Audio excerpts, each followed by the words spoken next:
ना ये सामने होनी चाहिए। ठीक है,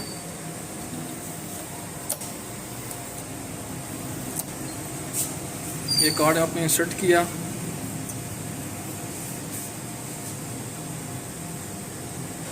यहाँ पे दो ज़ुबानें आ रही हैं। ठीक है, उर्दू में भी और इंग्लिश में भी। आपने उर्दू में क्लिक करना है, यहाँ पे अपना पिन नंबर लगाना है। ठीक है,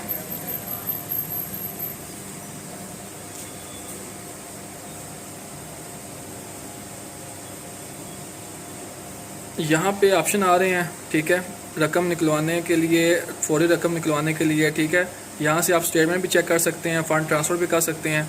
और हमने रकम निकलवानी है तो रकम निकलवाने पर टिक करेंगे। यहाँ पे आपने अमाउंट लिखनी है, जितनी अमाउंट आपको चाहिए वो अमाउंट आपने लिखनी है। ये हमने 1000 रुपये लिखा और ये दुरुस्त किया। यहाँ पे रसीद चाहिए आपको और रसीद के चार्जेस होंगे। ठीक है, अगर HBL की आप रसीद लेंगे तो उसके चार्जेस होंगे 3 रुपये।